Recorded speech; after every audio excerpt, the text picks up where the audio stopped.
Chapter 24. The night glittered with stars, lights and magic. We raced through the air, 3 humans pulled by 7 enchanted reindeer and 1 emergency llama. Their hooves dug into the air as though there was only the road they could see, and snow streamed out behind the enormous sleigh like a vapour trail, leaving a milky sheen behind it. Nick parked the sleigh on rooftops that could handle its size, plus the animals, and Will and I helped pass the great sacks of toys from under the reindeer skin tarpaulin. Nick lifted each sack as if it weighed nothing, stepping through walls and chimney stacks to get inside the houses and leave presents for all the sleeping children. The night seemed to go on forever. The darkness never lifted.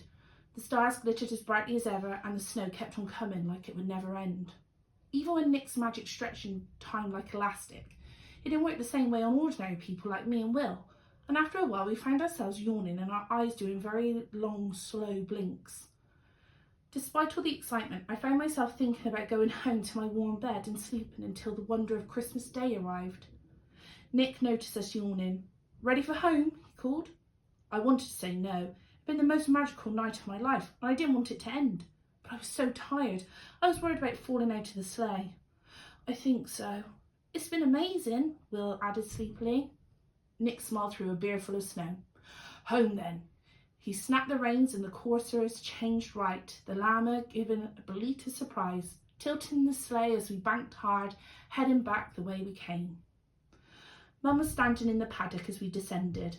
She waved as she saw us barreling through the snow, then hopped safely onto the fence as the enormous sleigh landed on the ground. We skidded to a halt just ahead of the barn. "You look frozen," she gasped, helping me and Will down from the sleigh. Now we'd stopped racing through the sky, the cold seemed to have taken hold properly and I was starting to shiver.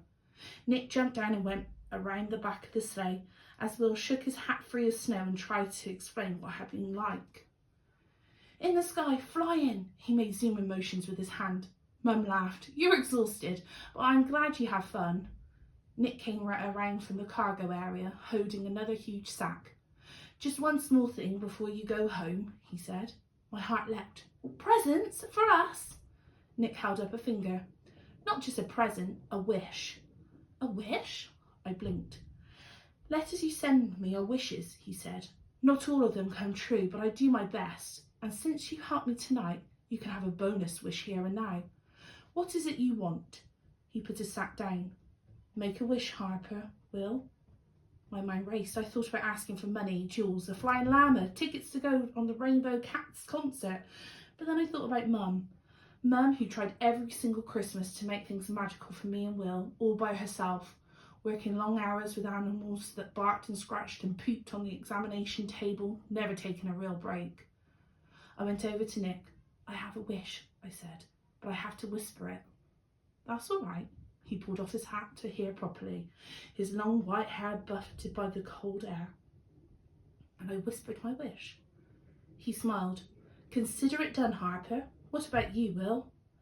"I can't think of anything," he shrugged. "What about Henry?" I suggested. "Wouldn't you like to be best mates again?" He sighed and to my surprise shook his head. "Yeah, I would," he said, "but I don't want to wish for that to happen. I want him to be my friend again because he wants to be, not because magic made it happen."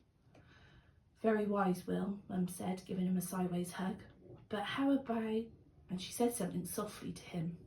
He laughed. "Yeah, all right. I wish for a vintage collector's set of puzzle cube cards." He grinned roguishly.